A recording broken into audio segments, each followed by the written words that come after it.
Sometimes one night can change two lives forever, but what if that same night conceals a secret so impossible it could destroy everything? This is a story of Amelia Rivers and Nathan Caldwell, two strangers in Austin, Texas, whose worlds collided under the neon glow of live music and starlit promises. She was sweet, innocent, a dreamer searching for love. He was wealthy, guarded, a man who built walls so high around his heart that nothing could penetrate them. But fate doesn't care about walls. Fate doesn't ask permission. And on one warm Austin evening, fate decided to intervene in the most unexpected way possible. Welcome to Silicon Hills. That's what they call Austin these days. It's not just the live music capital of the world anymore. No, this vibrant Texas city has transformed into a tech paradise, a startup wonderland where billion-dollar dreams are coded in converted warehouses and sealed over craft cocktails. The air hums with possibility here, with the intoxicating blend of ambition and creativity. You can feel it in the streets, taste in the food truck tacos, hear it in every guitar riff that echoes through downtown. But beneath all that glittering promise, beneath the entrepreneurial spirit and the Instagram-perfect sunsets, real people navigate real heartbreak, real loneliness, and real consequences that no algorithm can predict. Amelia Rivers didn't think much about tech startups or venture capital. At 24, her world revolved around comma splices and dangling modifiers, around teenage students who'd rather text than read Fitzgerald. She was a high school English teacher, the kind who still believed in the power of a perfectly crafted sentence, the kind who saw potential in every struggling student. Sweet-natured, optimistic to a fault, Amelia moved through life with an openness that some might call naive. She'd never had her heart truly broken, because she'd never truly given it away. Romance, for her, existed in the pages of novels, in the hopeful glances exchanged across coffee shops, in the daydreams she entertained while grading papers late into the night. On this particular late afternoon, we find her at Barton Springs, that natural limestone pool where Austin locals escape the Texas heat. She's finished with work, her sensible teacher flats traded for her hiking boots, and she's walking the trail with her best friend Mia, a whirlwind of a woman who speaks in exclamation points and never met a personal question she wouldn't ask. When was the last time you even went on a date? Mia pressed, her voice carrying across the water as they walked. Amelia laughed, watching a couple spread out a picnic blanket near the springs. Define date. Does correcting grammar on dating app bios count? That's exactly your problem. You're 24, not 84. You should be out there, living, experiencing. Experiencing what? Bad pickup lines and awkward silences. But even as Amelia joked, there was a wistfulness in her eyes as she observed the couples around them, hands intertwined, heads bent close in whispered conversation. She wanted that. God, she wanted that so badly it ached. But wanting and having are two different things, separated by courage Amelia wasn't sure she possessed. She helped a lost tourist find directions to the Capitol building, because that's who Amelia was. Always helpful, always kind, then checked her phone and swore softly. Late. Again. A tutoring session waited, and Mrs. Patterson's son needed help with his college essay. Amelia waved goodbye to Mia and rushed off, completely unaware that across town, in a glass-wall boardroom overlooking that same Austin skyline, her future was sitting in a leather chair, scowling at a PowerPoint presentation. Nathan Caldwell commanded rooms without trying. At 32, he'd built his tech startup from a garage idea into a multimillion-dollar empire, and he wore his success like armor. Handsome in that sharp-featured, expensive haircut way, Nathan had learned early that vulnerability was weakness, that emotions were liabilities to be managed and minimized. His company, everyone called their building Silicon Square, a playful nod to Austin's nickname, was his kingdom, and in kingdoms, you don't show doubt. We need a human touch in our user interface, one of his colleagues suggested during the board meeting, his voice tentative, already bracing for Nathan's response. Nathan didn't even look up from his tablet. What we need is efficiency, data-driven design, not sentimentality. The room fell silent. They'd learned not to push Nathan Caldwell on matters of the heart, professional or otherwise. But here's what they didn't know, what Nathan kept locked away in the darkest corner of his mind. 6 months ago, his fiancée had walked out. She left her engagement ring on his kitchen counter with a note that said simply, "You love your company more than you'll ever love me." She wasn't wrong. Nathan had thrown himself into work, into acquisitions and quarterly reports, anything to avoid the hollow ache of that empty apartment, that empty bed, that empty space where feelings used to be. As the meeting droned on, Nathan's mind wandered. He was restless, suffocating under the fluorescent lights and recycled air.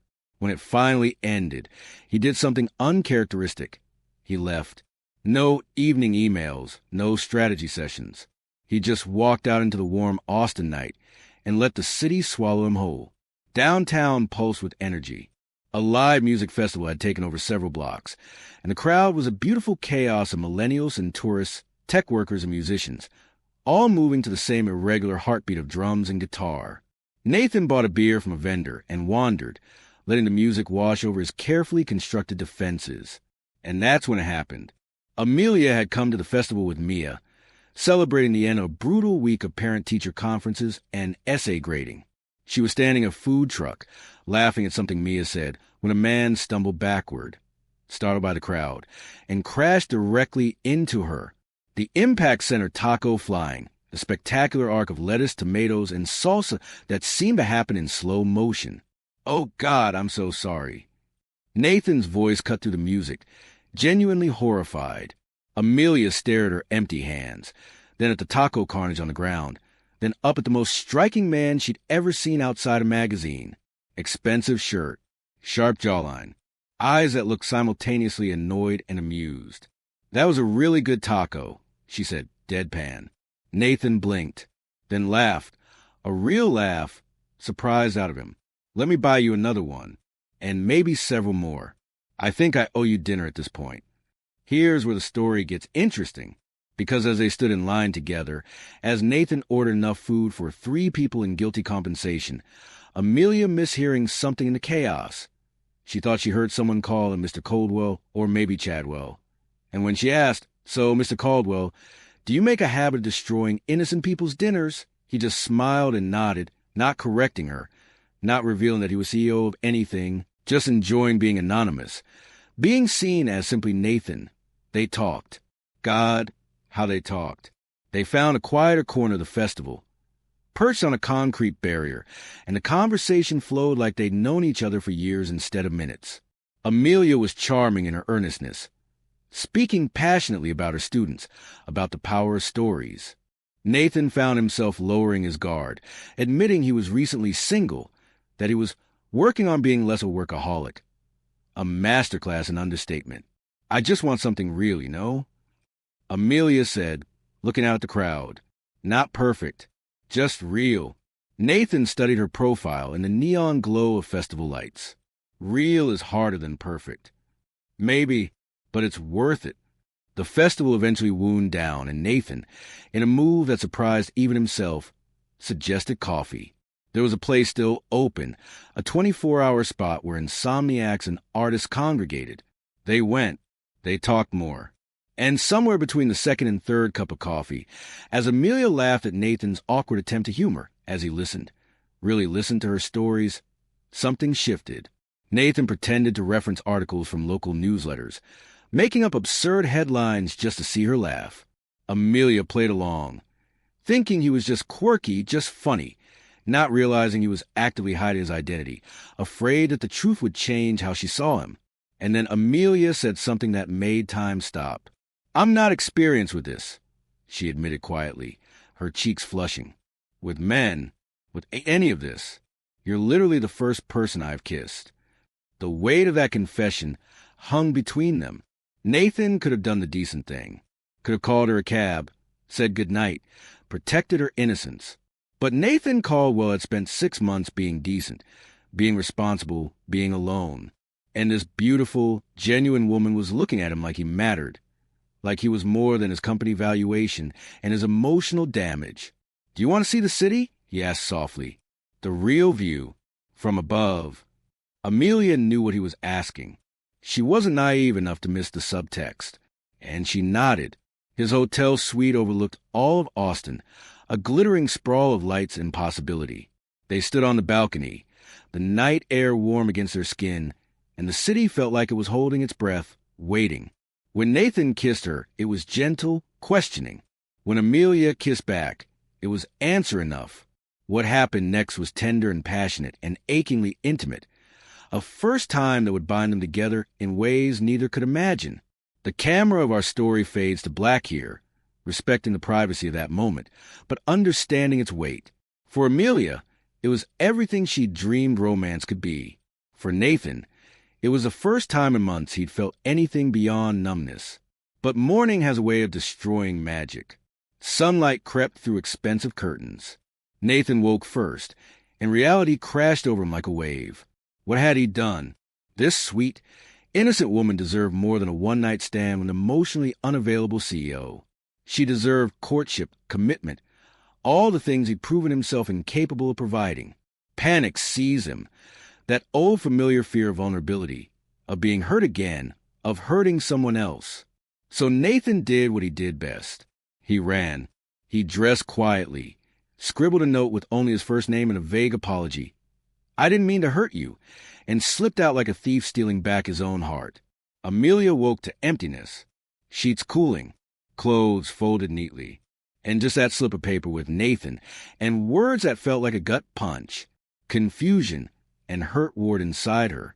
Part of her had expected this. Men leave, that's what they do. But another part had hoped, had believed in the connection they'd shared.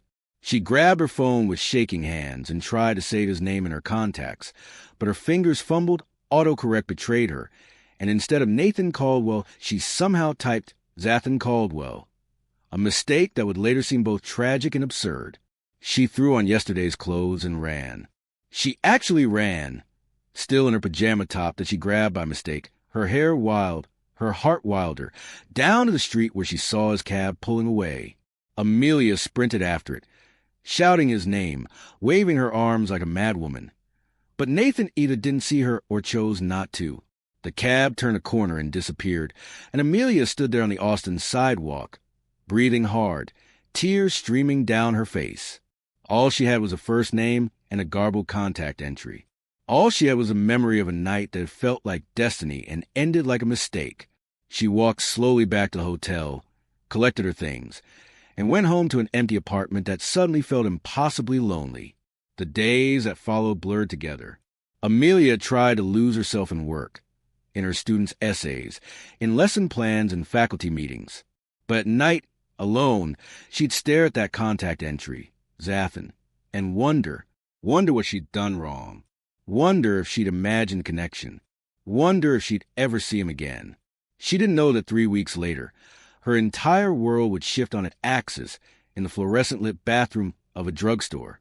She didn't know that a simple plastic stick would transform her from heartbroken girl to determined mother. She didn't know that the night she'd spent with Nathan hadn't just changed her heart. It had changed her biology, her future, her entire existence. And she certainly didn't know about the impossible twist waiting in her future, a medical revelation so rare that it would shatter everything she thought she understood about that magical night in Austin. But that morning, the morning after Nathan left, Amelia Rivers made herself a promise. She would survive this. She would move forward. She would not let one beautiful, terrible night define her. She had no idea how wrong she was. She had no idea that the definition had already begun, that even as she wiped away her tears and headed to work, cells were dividing, hearts were beginning to form, and not one but two lives were taking shape inside her, lives that would force both her and Nathan to confront questions neither was prepared to answer as, "Oh, here's what I want to know, and here's what I want you to think about." When Amelia discovers she's pregnant with twins from a man she can't even properly name, a man who abandoned her without explanation, what would you do? Would you track him down? Would you raise those babies alone? And more importantly, when fate reveals a secret so impossible it defies biology itself, a secret that will make you question everything you thought you knew about that one night, would you want to know the truth? Or would some truths be too devastating to bear? 3 weeks can feel like a lifetime when you're living with a secret your own body hasn't told you yet. Amelia woke up nauseous on a Tuesday morning. And at first, she blamed it on the leftover Thai food she'd eaten for dinner.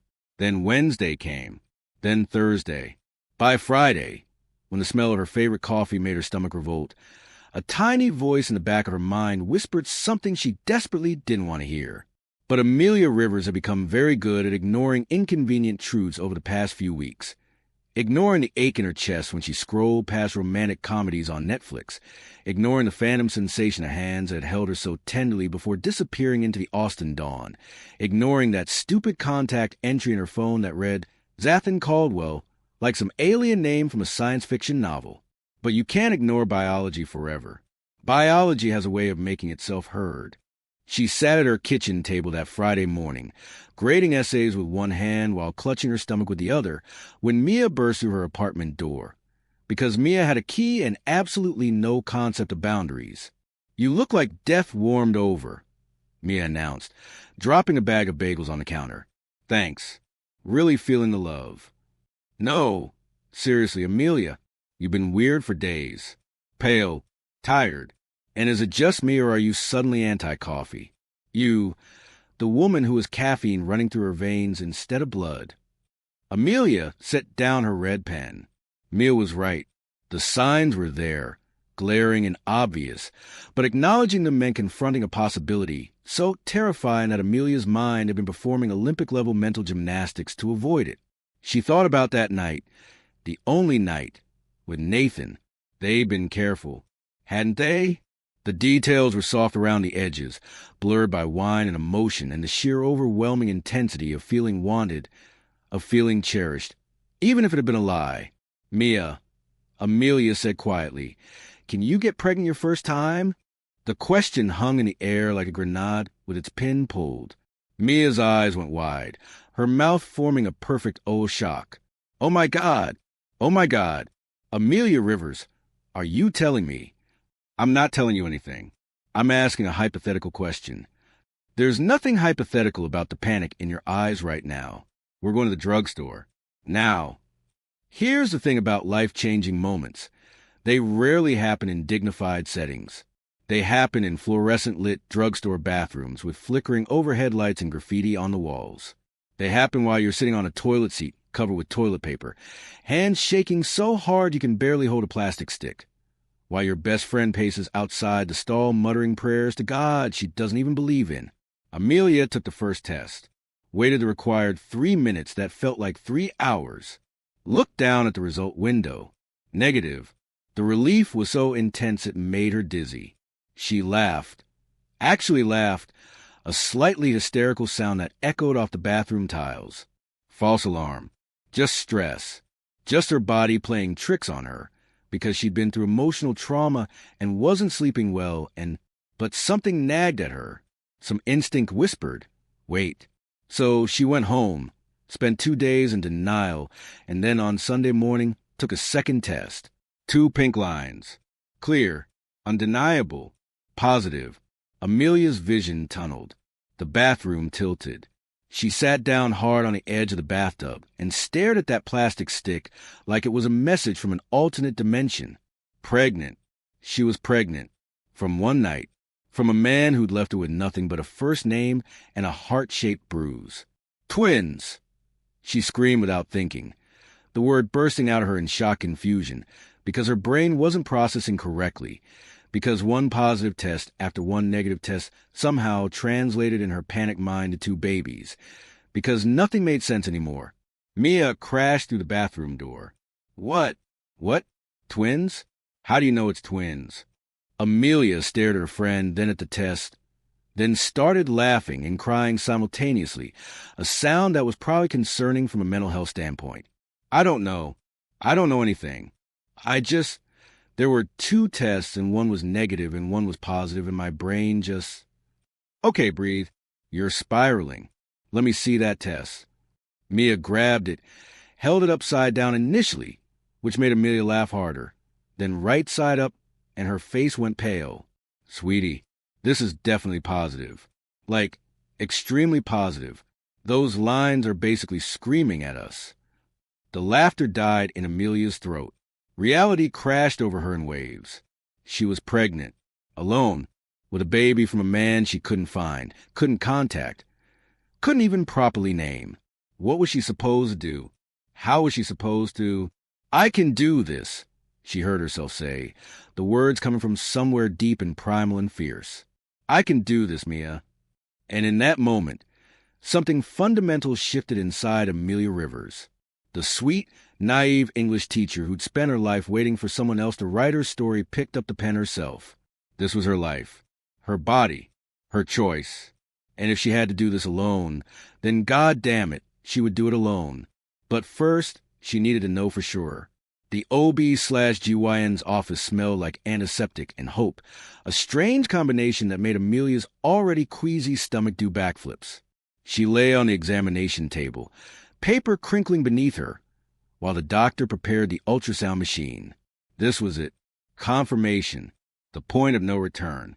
How far along do you think you are? The doctor asked, her voice kind. About 8 weeks? Maybe? I don't. I'm not really sure how to count. That's okay. We'll figure out together. Cold gel on her abdomen, the wand pressing down. And then, on the grainy screen, something that looked like static resolved into shapes. The doctor went very still. Her eyes widened. She leaned closer to the monitor, adjusting settings, and Amelia's heart started hammering, because that expression, that surprise, couldn't mean anything good. Amelia, the doctor said slowly, there are 2 heartbeats. Time stopped. The world stopped. Everything stopped except those 2 tiny, flickering pulses on the screen, rapid and strong and impossibly, undeniably real. Twins. Amelia whispered. Twins, the doctor confirmed, smiling now. Congratulations, Mama. You're going to need twice the lullabies. Amelia burst into tears. Not sad tears or scared tears, though God knows she was terrified, but tears of overwhelming, irrational joy. 2 babies. 2 tiny humans growing inside her. 2 lives that would call her Mama, that would need her, that would be hers in a way nothing else had ever been.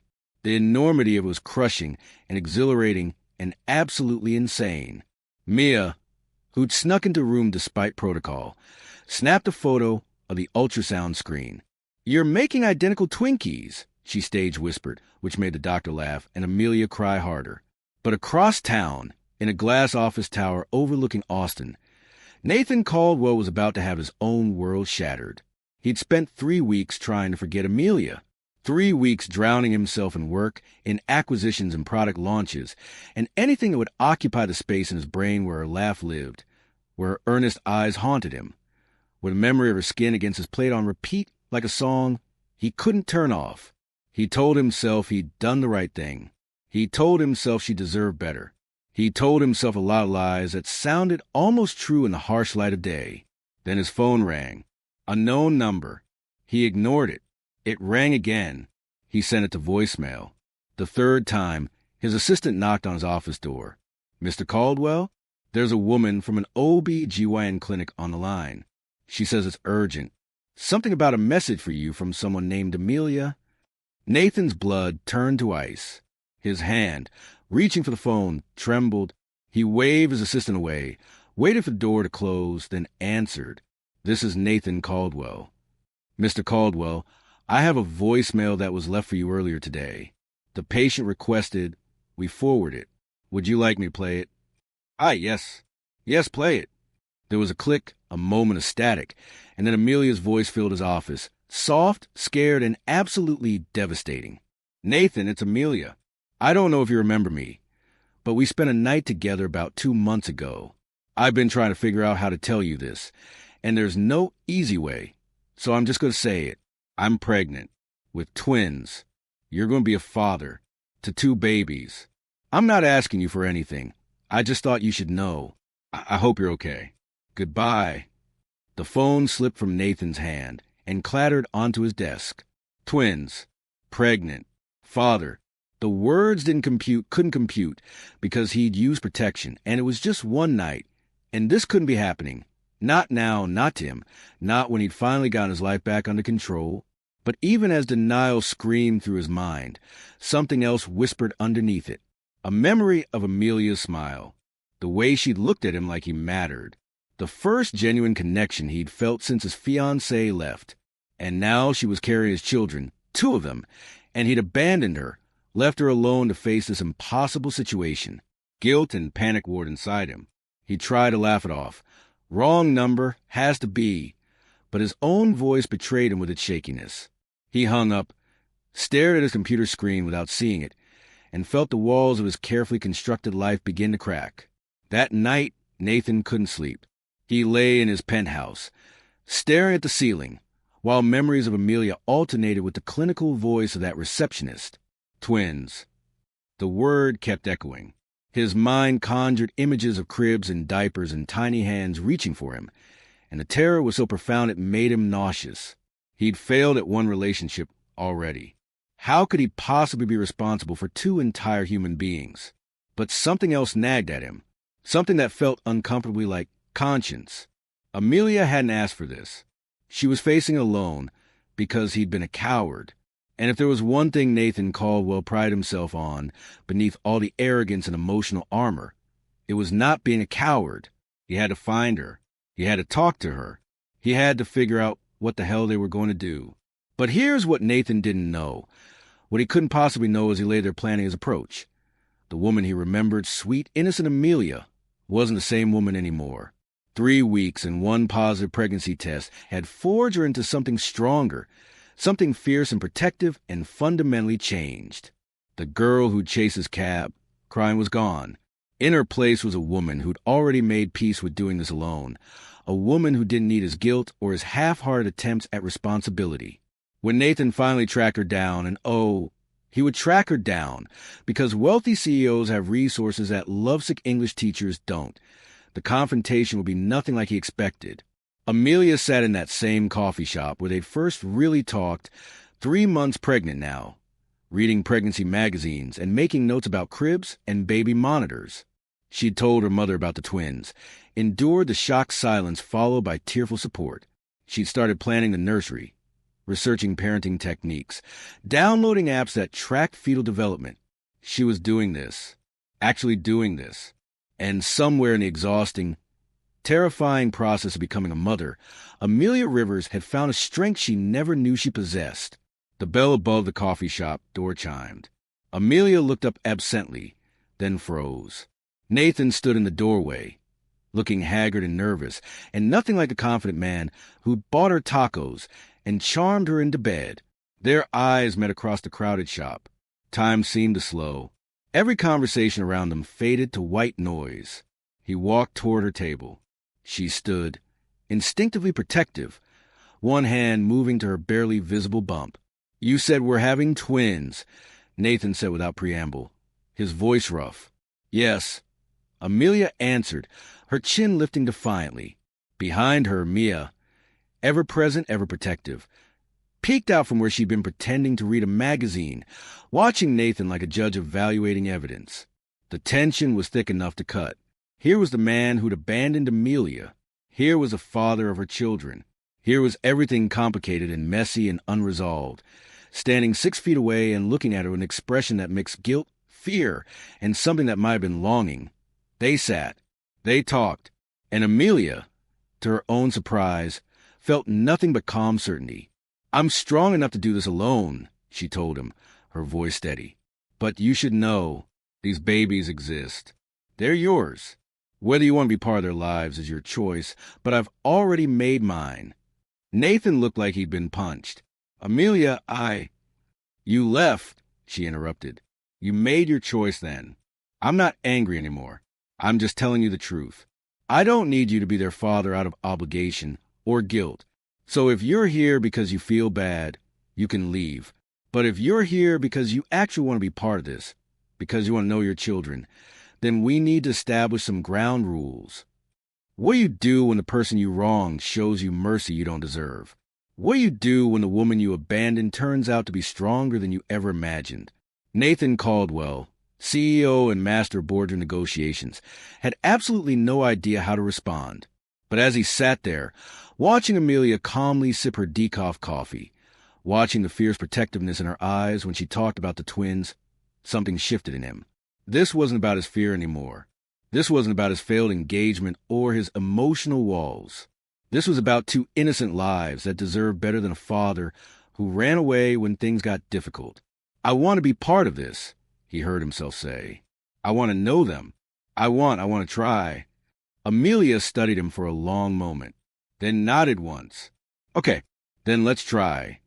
And just like that, everything changed again. The next weeks became a delicate dance of rebuilding trust, of Nathan attending parenting classes where he fumbled with practice dolls while Amelia laughed at his incompetence, of late-night conversations where they slowly, carefully began to know each other as real people instead of fantasy versions from one magical night.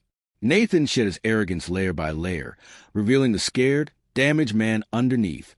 Amelia let her guard down inch by inch, allowed herself to hope that maybe, just maybe, they could build something real out of this chaos. They planned the nursery together, argued playfully over baby names, attended doctor's appointments where they marveled at ultrasound images of two active, healthy fetuses. Nathan would place his hand on Amelia's growing belly and feel movement, a kick, a flutter, and his face would transform with wonder. Amelia would catch him reading parenting books at 2 a.m, completely absorbed, and feel her heart soften despite her best efforts to stay guarded. They were becoming a team, a family.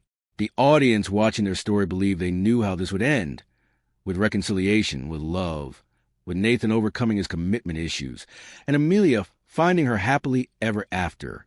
But life isn't a romantic comedy. And sometimes the universe has a twist so cruel, so impossible, that it makes everything that came before feel like a child's fairy tale. The genetics test was supposed to be routine, just a standard blood draw, something the doctor recommended for twin pregnancies to check for potential complications. Amelia and Nathan sat in the hospital lab, hands intertwined, joking about whether the twins would have his eyes or her smile, completely unaware that in a few short days, that simple blood test would detonate a bomb that would obliterate everything they'd built. But that explosion was still coming. For now, in this moment, they were happy. They were hopeful. They believed that the hardest part was behind them. They had no idea that the hardest part hadn't even begun. So ask yourself this. What would you do if everything you believed about the most important night of your life turned out to be a lie? What would you do if science revealed an impossibility that changed the entire foundation of your relationship? And when that revelation comes, when the test results arrive and the doctor's face goes pale and the words "different fathers" echo through the sterile hospital room, will Nathan and Amelia's fragile trust survive the truth?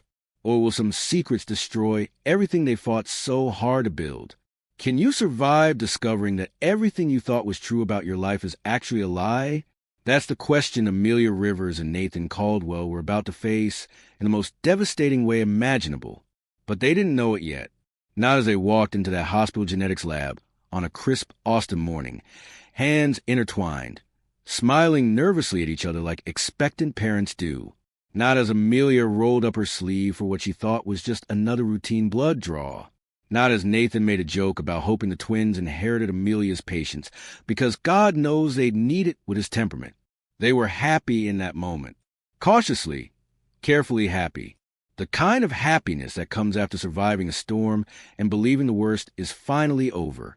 They had no idea that the real storm was just beginning. The weeks following that blood draw passed in a strange, suspended calm. Amelia was now visibly pregnant, her belly rounding with the unmistakable curve of life growing inside her. She glowed. Everyone said so, that mythical pregnancy glow that made her skin luminous and her eyes bright despite the exhaustion. Nathan had transformed too, shedding more of corporate armor with each passing day, becoming softer, more present, more human. He'd installed a crib in Amelia's apartment. Well, he'd attempted to install it, ending up with extra screws and a lopsided frame that made them both laugh until they cried. He read parenting books obsessively, highlighting passages and taking notes like he was studying for the most important exam of his life, which, in a way, They were building something. That's what it felt like. Not just a nursery or a co-parenting arrangement, but an actual relationship founded on mutual respect and growing affection. The physical attraction that had ignited that first night was still there, simmering beneath every accidental touch, every lingering glance, but they'd agreed to take things slow, to focus on the babies, to not complicate an already complicated situation. But feelings don't follow agreements. And late at night, when Nathan would rest his hand on Amelia's belly and feel those tiny kicks, when their eyes would meet and hold for just a beat too long, they both felt it, that pull, that magnetic inevitability of two people who were meant to find each other, even if the circumstances were impossibly messy. The phone call came on a Thursday afternoon. Amelia was in the middle of teaching Romeo and Juliet to a classroom of disinterested sophomores when her phone buzzed. Dr. Morrison's office. She let it go to voicemail. Finish her lecture about tragic flaws in fate, then check the message during her lunch break. Ms. Rivers, this is Dr. Morrison's office. We have your genetic screening results back. The doctor would like to schedule a follow-up appointment to discuss the findings. Please call us back at your earliest convenience. The tone was professional, neutral, but something in the careful word choice, discuss the findings rather than share the results, made Amelia's stomach drop. She called Nathan immediately. They want us to come in, she told him, trying to keep the tremor out of her voice, to discuss the genetic results. That's normal, right? Nathan asked, but she could hear the worry creeping into his words. They probably just want to explain the technical details. Probably, Amelia agreed, even though neither of them believed it. They scheduled the appointment for the next day. That night, neither of them slept. Nathan lay in his penthouse, staring at the ceiling, running through worst-case scenarios, genetic abnormalities, health complications, things he'd read about in those parenting books that had seemed like abstract possibilities until now. Amelia curled up in her bed, one hand on her belly, feeling the twins move and shift, and whispered promises into the darkness. Whatever it is, we'll handle it. We'll be okay. You'll be okay. But could they handle what was coming? Could anyone? The hospital smelled the same as it always did. Antiseptic and artificial air freshener trying to mask the underlying scent of fear and hope that permeated every medical facility. Amelia and Nathan sat in the waiting room, not speaking, his hand gripping hers so tightly it almost hurt. When they were finally called back, when they settled into the chairs across from Dr. Morrison's desk, Amelia noticed something that made her blood run cold. The doctor wasn't smiling. She had papers spread out in front of her, and her expression was the careful, practiced neutrality of someone about to deliver news that would change lives. Thank you both for coming in, Dr. Morrison began, her voice gentle. I want to start by saying that both babies appear healthy. Their development is progressing normally, and there are no immediate health concerns. The relief was immediate and short-lived because the doctor's face didn't match her reassuring words. However, she continued, and that single word dropped like a stone into still water, the genetic screening revealed something highly unusual, something I need to explain to you carefully. Nathan leaned forward. Amelia stopped breathing. The blood work shows that twin A, the baby we've been tracking on the left side, has genetic markers that match both of you. But twin B's genetic profile doesn't match Mr. Caldwell's DNA. Silence. The kind of silence that rings in your ears, that presses against your chest, that makes the world tilt sideways. I don't understand, Amelia whispered. What does that mean? Dr. Morrison folded her hands on the desk. It means that twin B has a different biological father. The condition is called heteropaternal superfecundation. It's extraordinarily rare, occurring in roughly 2 to 2.4% of fraternal twin cases. It happens when a woman releases multiple eggs during ovulation and has intercourse with different partners within a short window of time. Each egg can be fertilized by sperm from a different father. The words hung in the air like an accusation. Nathan's hand released Amelia's. She heard him draw in a sharp breath, watched his face cycle through shock, confusion, and then something that looked horrifyingly like betrayal. That's impossible, Amelia said, her voice rising. I was only with Nathan. I wouldn't. But even as she said it, a memory surfaced, hazy and fragmented. The morning after Nathan left. She'd been devastated, heartbroken, and she'd gone to a bar. No, she'd gone home first. Then Mia had dragged her out, insisting she needed to cleanse her palate. And there had been another man, hadn't there?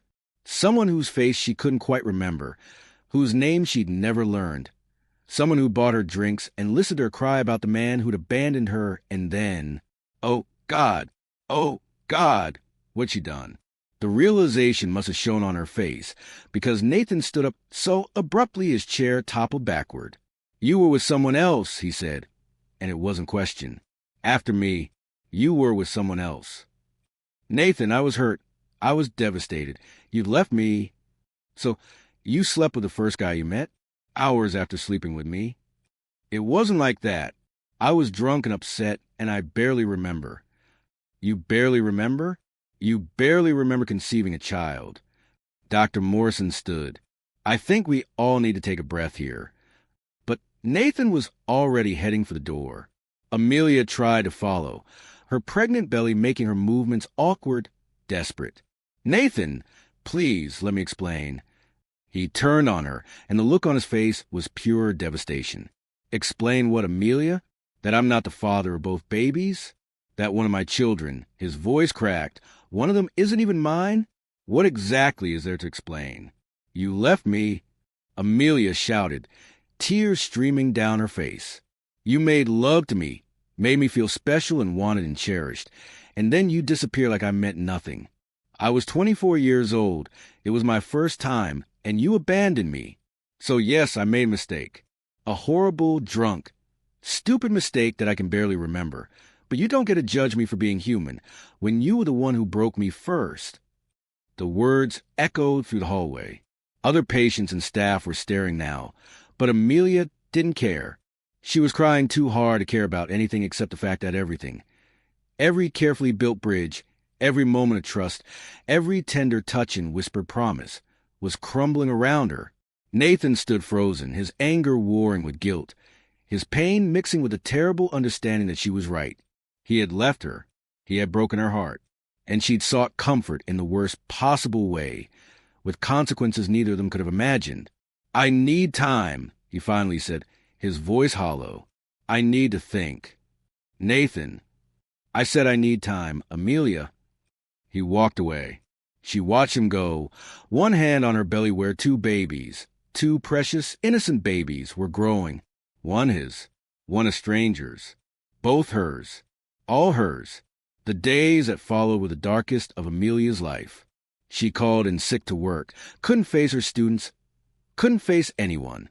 Mia moved in temporarily, sleeping on the couch, bringing food that Amelia couldn't eat, offering comfort that couldn't penetrate the numbness.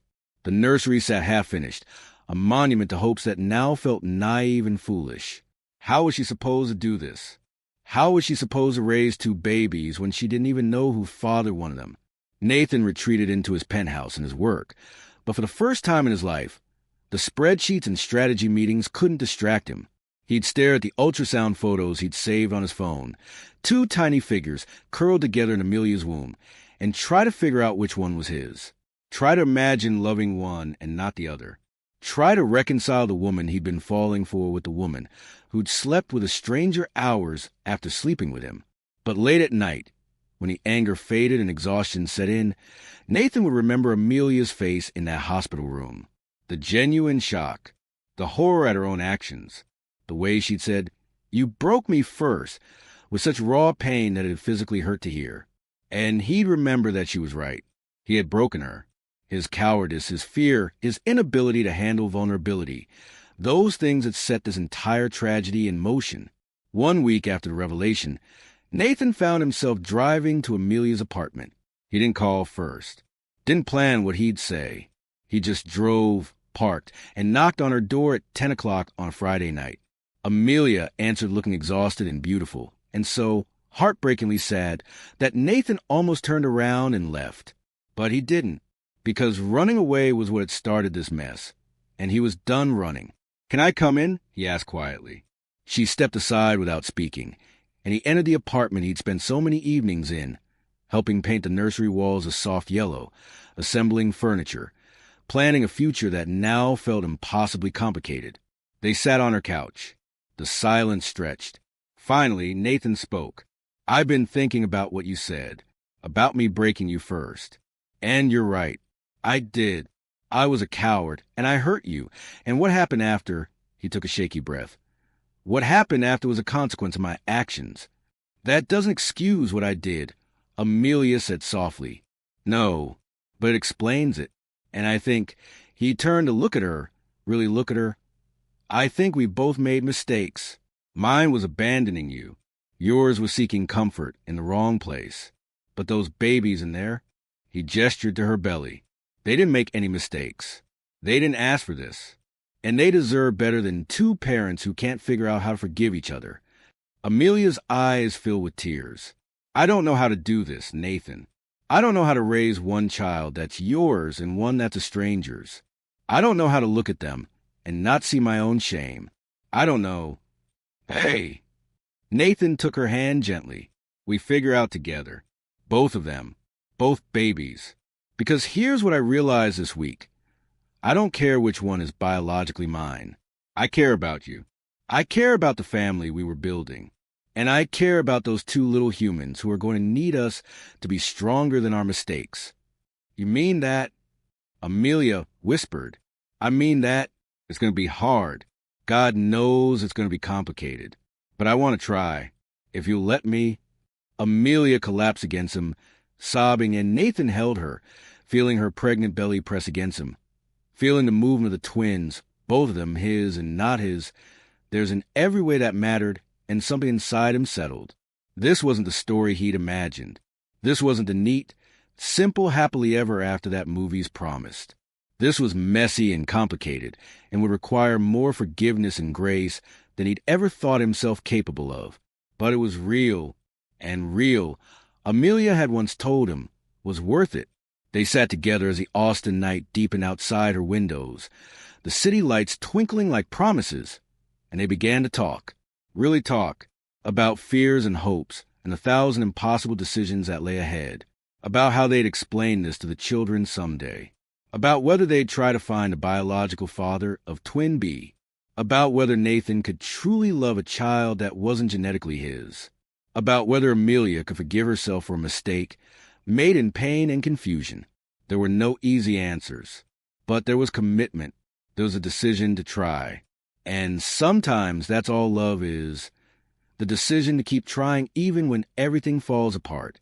The camera of our story pulls back now, leaving them on that couch, two broken people piecing themselves back together, two babies growing in the space between them, and a future that remains uncertain but no longer hopeless. The Austin skyline glitters in the background, a city of dreamers and strivers, of second chances and impossible odds. Somewhere in that sprawling Texas night, in the live music venues and tech startups and quiet apartments, other stories are unfolding. Other people are making mistakes and seeking forgiveness. Other hearts are breaking and healing in the same breath. Amelia and Nathan's story doesn't end with certainty. It ends with a choice. The choice to love imperfectly. The choice to forgive themselves and each other. The choice to believe that family isn't just about biology, but about commitment and presence, and the daily decision to show up for the people who need you. Will it be easy? No. Will there be hard conversations and difficult moments and times when the weight of that genetic revelation threatens to break them? Absolutely. But will they try? Will they fight for this unconventional, complicated, beautiful family they're building? That's the question they'll wake up and answer every single day for the rest of their lives. So now I want to hear from you. Because this story, this messy, complicated, heartbreaking story, it raises questions that don't have simple answers. If you were Nathan, could you love a child that wasn't biologically yours? Could you look past the betrayal and see the bigger picture? If you were Amelia, how would you carry the weight of that mistake? How would you mother two children, knowing one came from a night you can barely remember, with a man whose name you never learned? Drop your thoughts in the comments below. Tell me, do you think Nathan and Amelia can make this work? Do you think love is enough to overcome this kind of revelation? Have you ever had to forgive someone for something that felt unforgivable, or ask for that kind of forgiveness yourself? I want to know your stories, your perspectives, your honest reactions to this impossible situation. And if this story moved you, if it made you think or feel, or question your own assumptions about love and family and forgiveness, hit that like button. Share this video with someone who needs to hear that even our worst mistakes don't have to define us, that redemption is possible. That families come in all shapes and configurations, and the ones we build with intention and grace are just as valid as the ones biology gives us. Subscribe to this channel because we tell the stories that matter. The complicated ones, the uncomfortable ones, the ones that don't have neat endings but reflect the messy reality of being human. We're building a community of people who aren't afraid to sit with difficult truths, who understand that life is rarely simple, and who believe that our stories, all of them, even the painful ones, deserve to be told. Next week, we'll explore another story that will challenge everything you think you know about loyalty, about secrets, and about the lies we tell ourselves to survive. You won't want to miss it. Until then, remember this. Your mistakes don't disqualify you from love. Your past doesn't determine your future. And sometimes, the most unexpected circumstances create the most extraordinary families. This is your storyteller, reminding you that life doesn't follow a script, hearts don't follow logic, and the best stories are the ones that leave us changed. Now go out there and write your own ending.